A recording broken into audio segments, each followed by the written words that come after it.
Bonjour, merci pour l'invitation.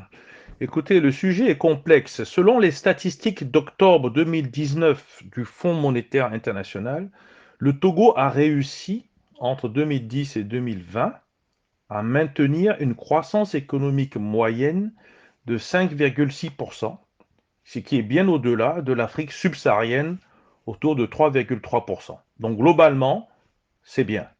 Le Togo a fait des progrès notables dans l'amélioration de son environnement des affaires, qu'on dit aussi climat des affaires, mais pour les investisseurs étrangers. Donc attention de ne pas avancer des statistiques qui ne donnent pas une image fidèle de la réalité togolaise pour les investisseurs, notamment africains et plus particulièrement nationaux. Le rapport Doing Business, puisque c'est de ça que nous parlons, notamment de 2020, qui est produit par le groupe de la Banque mondiale, ce qui est sorti précisément en octobre 2019, met en valeur ce qui arrange la Banque mondiale et les investisseurs, essentiellement étrangers. Ce n'est pas nécessairement ce qui va dans l'intérêt des populations africaines et togolaises en l'espèce.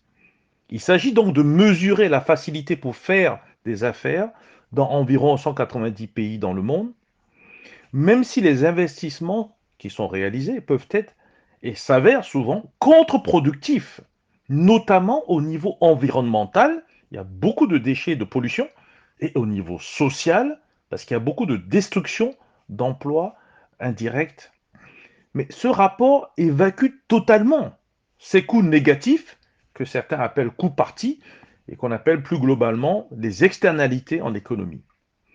Donc l'État africain, au niveau de son endettement, les populations, souvent, doivent en supporter les conséquences et très souvent en silence. Donc il faut prendre ceci en compte. Il faut faire attention aussi parce que ces statistiques de doing business ne sont pas une parole de la Bible ou du Coran. Il s'agit d'abord d'informations pour attirer les grands, puissants investisseurs étrangers dont le chiffre d'affaires annuel comparé au budget de certains États africains témoigne clairement d'un rapport de force en faveur des entreprises multinationales.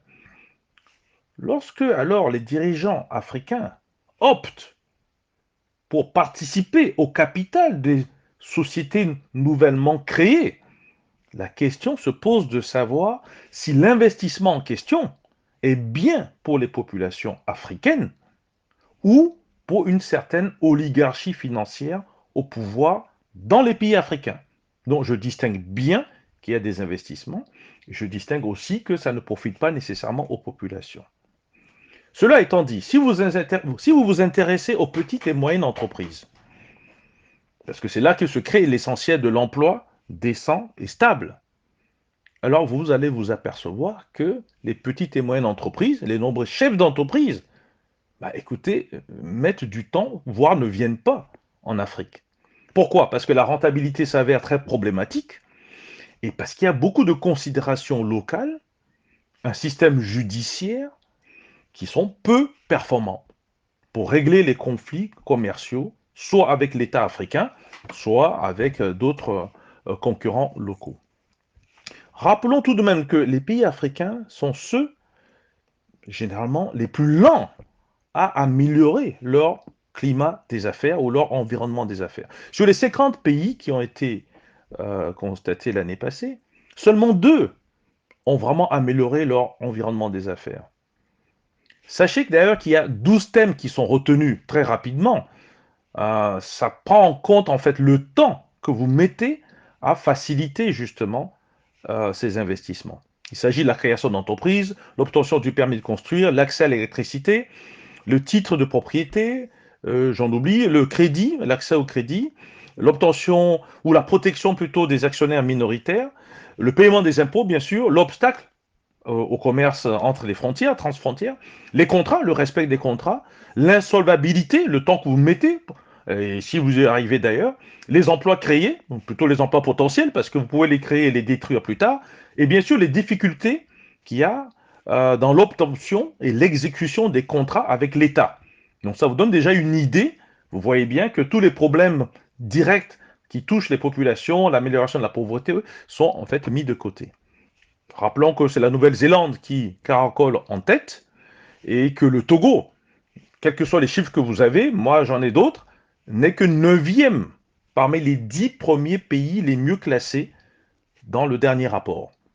En sachant que il y a Maurice, qui était le 13e sur 190, Rwanda, 38e sur 190, le Maroc, 53e sur 190, suivi du Kenya, Tunisie, Afrique du Sud, Zambie, Botswana, et le Togo, 9e position, 97e sur 190, et les Seychelles. Donc, premier, deuxième, troisième, Maurice, Rwanda, Maroc, le Togo est quand même loin derrière.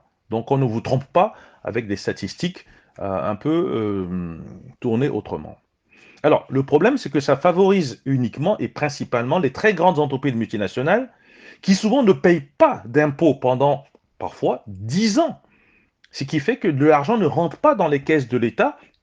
Et donc, un investissement qui semblerait être quelque chose de positif pour un pays peut s'avérer ne pas du tout être intéressant, notamment au début. Et ça bloque les petites et moyennes entreprises, qui souvent sont celles qui créent le maximum d'emplois décents et stables. Il y a eu des exemples. Le premier milliardaire africain, le Nigérian Aliko Dangote, a récemment investi au Togo dans le phosphate, traitement des phosphates, 2 milliards, je crois, de dollars. Cimenterie, 60 millions de dollars. Ou encore, il y a un autre groupe, Amea Power, dans le centre solaire, dans le centre du pays, à Blita, 33 millions. Mais tout ceci ne doit pas faire oublier les nombreux dysfonctionnements, notamment la corruption, les échecs des investissements passés entre 2005 et 2019, et notamment la dette intérieure et extérieure qui continue de peser sur le Togo. Et n'oublions pas, le Togo a réussi à bénéficier de délais de grâce, donc des reports dans le temps pour rembourser une partie de ses dettes. Et c'est en fait repoussé sur les générations futures. Et encore faut-il pouvoir les payer. Et comme nous sommes en période électorale, il ne faut pas tomber dans le piège de croire que ces investisseurs ou ces investissements vont produire un résultat immédiat. Donc, en conclusion, il y a quand même un paradoxe qu'il faut voir à côté de tous ces chiffres. Le Togo, sous Faure Gnassingbé, a fait chuter la croissance de la richesse par habitant. Je dis bien la croissance de la richesse par habitant. C'est-à-dire que le Togolais moyen ne s'est pas amélioré en termes de richesse, mais a perdu moins 0,6%, passant de 3,3 de la richesse produite par habitant en 2010 à 2,7 en 2020. En comparaison, les pays voisins ont fait mieux que le Togo. 3,8% en 2020 pour le Bénin, 3,5% pour le Ghana, 3,5% pour toute la zone de l'Union économique monétaire ouest-africaine, l'UMOA. Donc il faut bien se poser la question, pourquoi il y a tant d'investissements intéressants, avec des chiffres, et qu'on est bien classé, je crois que je vous ai relativisé le classement, et pourquoi la richesse moyenne du Togolais moyen ne s'améliore pas. Ainsi, les performances des 2 dernières années du Togo en matière de promotion de l'investissement étranger ne doivent pas faire oublier le bilan global des années précédentes, notamment, et j'insiste encore dessus, le problème de l'environnement. Beaucoup de choses ne vont pas. Vous prenez le phosphate, l'ensemble de la mer a changé de couleur dès que vous arrivez vers les usines de traitement du phosphate. La progression de l'impunité, la justice peu fiable en matière commerciale. Mettez tout ceci ensemble, je vous assure que ça fait fuir notamment les investisseurs, aux potentiels investisseurs, notamment des petites et moyennes entreprises. Alors tout ceci constitue des entorses importantes au respect des droits des investisseurs, notamment nationaux ou régionaux. Et je finirai sur la dette nationale envers les entrepreneurs togolais.